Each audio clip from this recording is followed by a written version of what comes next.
नमस्कार, आप देख रहे हैं कैपिटल न्यूज़। मैं हूं प्रफुल्ल गिरी।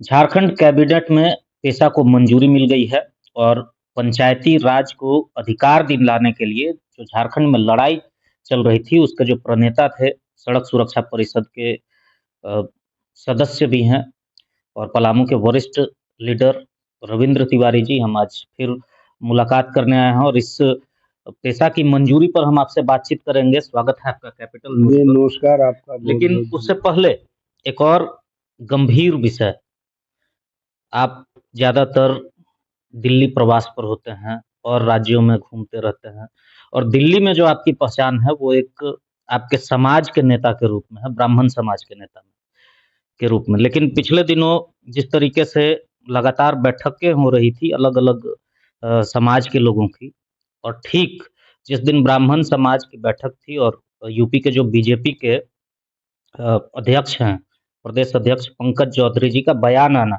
और उसके बाद जो ब्राह्मण समुदाय में उबाल है कि जातिगत राजनीति नहीं चलेगी। हालाँकि उन्होंने किसी जाति विशेष पर टिप्पणी नहीं किया है, लेकिन जिस दिन किया है, कहीं न कहीं वो ब्राह्मणों की ओर इशारा था। कैसे देखते हैं, क्या कहेंगे? धन्यवाद आपका और विशेष धन्यवाद इसलिए कि दोनों ही काफ़ी महत्वपूर्ण मुद्दे हैं और दोनों को समग्र रूप से अलग-अलग ही हम लोगों को बात करनी होगी। जी। तो सबसे पहले हम पेशा पर बात करें, चूँकि अपना झारखंड राज्य का इश्यू है और जिस तरह से ताली बजाया जा रहा है जेएमएम के लोगों द्वारा या सरकारी पक्ष द्वारा कि बहुत बड़ा तीर मार दिए।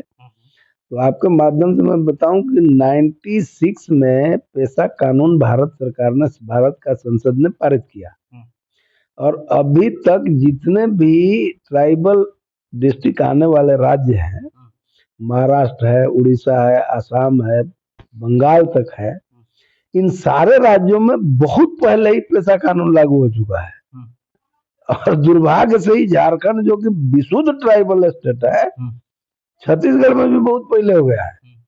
ये आज भी वो भी अभी लागू नहीं किया है, अभी केवल कैबिनेट से स्वीकृति दी है। अब मैं आपको बताऊं कि इससे क्या लाभ या हानि है।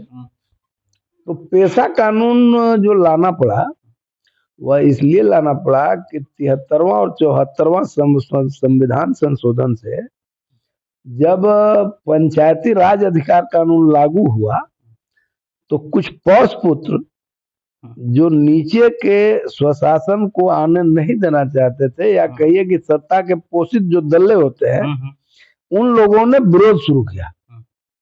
फिर एक कमेटी बनी, बुरिया कमेटी, उसके माध्यम से तब 96 में पेशा कानून अलग से आया। अब आपको समझना होगा कि आप जब बहुत गंभीरता से देखेंगे तो पेशा कानून भी वही है कि ट्राइबल एरिया में जो स्वशासन के यानी वहां के स्थानीय निवासियों का जो खुद का अधिकार था, वही चीज पेशा में भी है। और ये सही बात है कि बाकी एरिया में भी ये ऐसा नहीं है कि केवल ट्राइबल में ही था। पहले पंचायतों में जो बड़े बुजुर्ग होते थे, जो पंच चुने जाते थे, उनका निर्णय का कोर्ट में भी मान्यता रही, सर्वमान्य होता था, अदालतों से भी सर्वोपरि था।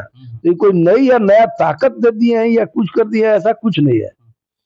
दूसरा, झारखंड के लिए जो सबसे गंभीर विषय है, मान लीजिए ठीक है आप पेशा वहां लागू कर दिए, फिर उस क्षेत्र में आप मुखिया के कैसे चुनाव करते हैं? अगर आप पेशा लागू कर रहे हैं या कर देते हैं तो एक तरफ आप बोलते हो कि पंचायती चुनाव प्रभावित भी नहीं होगा, दूसरी तरफ आप पेशा भी लागू करते हो। तो पंचायती राज अधिकार कानून के खिलाफ है तो पेशा लाया गया था। फिर पेशा क्षेत्र में आप मुखिया कैसे चुनते हो भाई? दोनों परस्पर विरोधाभासी है, यानी इनको करना धरना कुछ नहीं है, ये केवल खेल कर रहा है, पब्लिक को बुड़बक बना रहा है। अरे भैया, जो 29 अधिकार है उसी को तो छोड़ दो ना, काहे को टांग के बैठे हो भाई? वन पर अधिकार, स्वशासन पर अधिकार, पहाड़ पर अधिकार, जंगल पर अधिकार, नदी के पर अधिकार, बालू पर अधिकार, आप दे रहे हो से बात तो नहीं है, आप नहीं दे रहे हो ये अपराध है। अब इस पर आप बातें नहीं करते, आप करो हमने दे दिया, तो भाई अनेकों राज्य वर्षों पहले दे दिए थे, तो आपको आज वो कैबिनेट में कहा आया? इसलिए आया कि जैसे ही ये कोर्ट में मामला जाएगा, मैं आपको बता रहा हूँ कि लोक आयोजना है, कोर्ट में जाएगा तो कहेगा कि भैया तो मुखियों के चुनाव हुआ है, फिर पैसा कैसे चलेगा। तो जब ये बात आएगी तो फिर विवाद में आएगा, फिर न खुदा मिला न विशाले सनम, न 73वां संशोधन लागू हुआ, न पंचायती राज कानून अधिकार लागू होगा, न पैसा लागू होगा। चौथा, तो ये बस एक गुमराह करने की कोशिश है। मुझे तो यही लगता है भाई। अब कहिए दूसरा एक और समस्या, मान लीजिए जो ट्राइबल एरिया है 13 जिला है झारखंड में, तो वहां पैसा लागू कर दिए भाई। बाकी 3 जिलों के 1-2 ब्लॉक हैं, तो 26 जिले में बाकी जो जिले हैं वहां कैसे, उनका कौन स्वशासन करेगा भाई। तो साथे साथे 73वां लागू कर देते भाई, तभी तो आपको माना जाता है कि ईमानदार है। तो वहां मान लीजिए ठीक है, आप पैसा हो सकता है कि सदन में ला करके बाकी कुछ करके हो सकता है लागू कर दीजिए, तो कर ही दीजिएगा। और एक और बात जो आपके माध्यम से सबको जानना चाहिए भाई, जितना बात आप पैसा के तहत बोल रहे हो कि अधिकार हम देंगे, वो तो ऑलरेडी पहले ही मिला हुआ है भाई, बल्कि आप दे नहीं रहे हो। क्यों? आप झारखंड तो सबसे बड़ा मिनरल का एरिया है, माइंस मिनरल का है, उसमें नियम है कि पहले भूमि अधिग्रहण होगा, उसके बाद उसको मुआवजा भुगतान होगा सारे लोगों को, फिर वहां पुनर्वास होगा, तब वहां पर माइनिंग को एरिया को ट्रांसपोर्टिंग करने के लिए रोड से लेकर के बाकी इंफ्रास्ट्रक्चर बनेगा, तब 5वां नंबर में माइन होगा। यहाँ 1 से 4 तक कुछ नहीं है, कहीं 0 है, खनन धुआंधार है। अब ग्राम सभा भी है, पंचायत भी है, स्वशासन भी है। अब कैसा है, क्या है, ये यहाँ के लोगों के लिए बहुत बड़ा सवाल है। और सही माने में जमीन से जन आंदोलन, बहुत बड़ा जन आंदोलन की जरूरत है। तो एक तरह से अगर देखा जाए तो जिस तरीके से डुगडुगी बजाई जा रही है, पीठ थपथपाया जा रहा है, लगातार सुर्खियां बनी हुई है कि अब पैसा लागू हो गया, अब जनता खुद अपने अधिकार को खुद तय करेंगे, अब योजनाएं जो हैं वो कागज पर नहीं बल्कि धरातल पर संचालित होंगी। लेकिन आप जो कह रहे हैं इससे तो स्पष्ट हो रहा है कि सब कुछ फिर कागज पे ही करने की ये तैयारी है। मैं कह रहा हूँ कि क्या है, ये तो आप भी घूमते हैं, ऐसा तो नहीं है कि आपको नहीं पता है।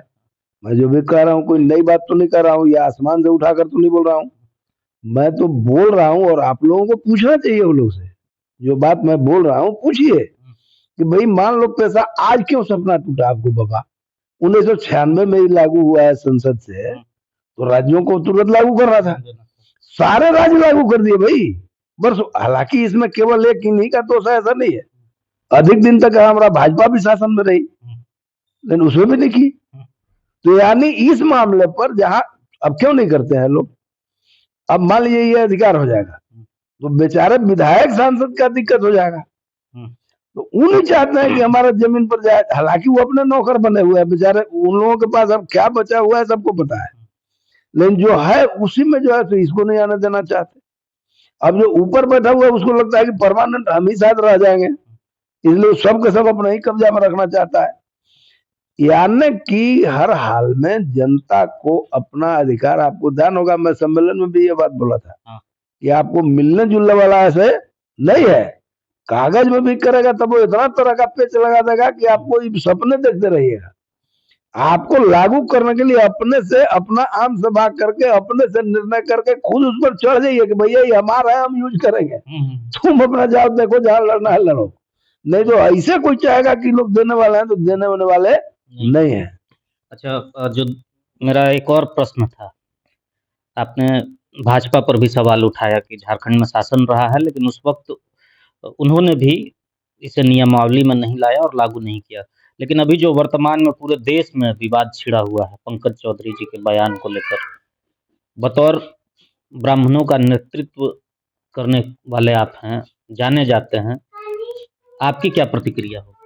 देखिए ये बहुत गंभीर विषय है और सही माने में इस विषय पर दुर्भाग्य यह है कि जिस भाजपा की पहचान यह थी कि कार्यकर्ता स्वतंत्र होता था अपने विचारों को सामने रखने के लिए, नेताओं के सामने रखने के लिए, खुला रखने के लिए, उस सबसे बड़ा गुलाम हो गया।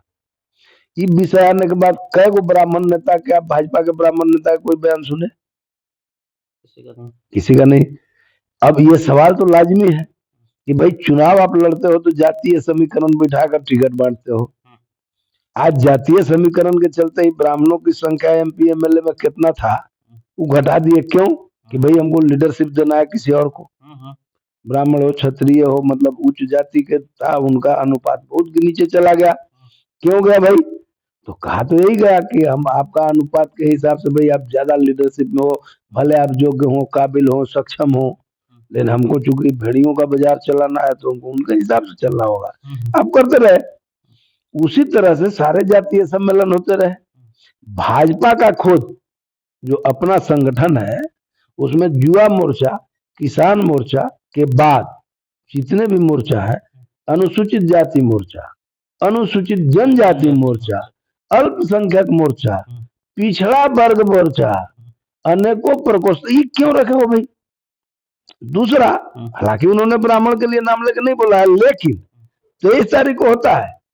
अब आप 24 को चिट्ठी निकालते हो तो संदर्भ तो यही माना जाएगा। 2 महीना पहले भी क्षत्रियों का हुआ था। वो एक अनेकों आ रहा है न्यूज में कि खुद जो जिन्होंने ये निकाला है, अधिसूचना जारी किया है, निर्देश, वो खुद अपना कुर्मी क्षत्रिय सभा का मीटिंग किया है अपना दिल्ली के आवास पर, यानी वो भी किया है। तो सब करते हैं। जैसी ब्राह्मण अगर कोई, हालांकि ब्राह्मणों ने भी क्या किया नहीं किया तो किसी को पता नहीं है, सिर्फ इतना ही था कि लोग एक जगह बैठे। अब बैठे होंगे तो स्वाभाविक है, अगर कोई व्यापारी बैठता है तो बिजनेस की बात करता है, कोई अगर पत्रकार बैठेगा तो न्यूज समाचार फलाना का बात करेगा, जो जिस प्रोफेशन में है उसमें बात करेगा। तो अगर ब्राह्मण 50 को 40 को 30 को बैठेगा तो तय बात है कि वो अपने समाज परिवार के लिए भी कुछ चर्चा करेगा, लाजमी है, हुआ भी होगा। इसमें आखिर क्यों आपत्ति होगा भाई? इतना हड़बड़ी क्यों हो गया कि आपको चिट्ठी जारी करना पड़ गया?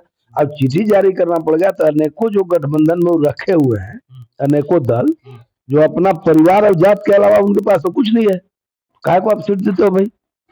तो ये सब मुझे लगता है कि योगी जी, अभी उत्तराधिकारियों की भी लड़ाई होती है राजनीति में, तो उत्तराधिकार की लड़ाई में योगी जी भी एक मजबूत खूंटा है। उनको कमजोर करने के लिए हो सकता है कि दिल्ली के भी कुछ शीर्ष लोगों का इनको सह मिलकर करवाया गया हो, ताकि अगर ब्राह्मण थोड़ा भी भड़क जाएगा तो भाई रिजल्ट में तो 3 से 5% बहुत होता है। अब 15-16% वहां ब्राह्मण है, तो अगर गड़बड़ा के गोसा में अगर 5% नया हो गया तो कम से कम योगी तो उतर ही जाएंगे, तो आगे वाला रास्ता क्लियर हो जाएगा। इसलिए इसमें ज्यादा संभावना हमको यही लगता है। और दूसरी बात रही, तो ब्राह्मणों को इन्होंने दिया क्या है, हम तो बल्कि कल लिखे भी है या पूछ भी सकते हैं जहाँ भी होगा, कि जो ये बयान दे रहे हैं भाजपा के निर्माण में, इसके विकास में इनके पुरखों का क्या योगदान है, कभी तो ढूंढते हैं। जिसके बारे में वो बोल रहे हैं वो तो तीनों मूर्ति के लोकार्पण किए हैं, तो तीनों पंडित जी हैं। जो प्रेरणा स्थल बनाया है वही लखनऊ में, और वही 25 तारीख को माननीय प्रधानमंत्री जी, मुख्यमंत्री जी, सारे लोगों ने लोकार्पण किया। वो तीनों मूर्ति में क्या क्या है? पंडित श्यामा प्रसाद मुखर्जी, पंडित दीनदयाल उपाध्याय, पंडित अटल बिहारी वाजपेयी। तो प्रेरणा भी उन्हीं से लिया है, लेना है। और वो कुछ काम करें तो आपको आपत्ति भी होता है। ये तो बड़ी गजब का बात है, इसके लिए तो हल्के हल्के विषय लाना पड़ेगा। इसलिए हमको राजनीति ये लगता है, बाकी कुछ नहीं है। चलिए, आपने सुना, दोनों महत्वपूर्ण बिंदु थे और दोनों बिंदु पर आपने विचार सुने कि किस तरीके से बेबाकी से इन्होंने बताया कि शीर्ष नेतृत्व का भी ये काम हो सकता है, इन्होंने अंदेशा जताया है। वहीं पेशा नियमावली को लेकर भी आप अब समझ पाए होंगे कि किस तरीके से जनता के साथ, या लोकतंत्र में जो कहा जाता है कि जनता का शासन होता है, जनता के पास अपने अधिकार होते हैं, और पेशा के नाम पर जो ये लोगों को अपने अधिकार दिए जाने की बात कही जा रही है, वो कितना सच है, उसका कितना लाभ मिलेगा, ये भी आप समझ पाए होंगे। और इसी तरीके की जानकारी के लिए आप जुड़े रहिए कैपिटल न्यूज़ के साथ।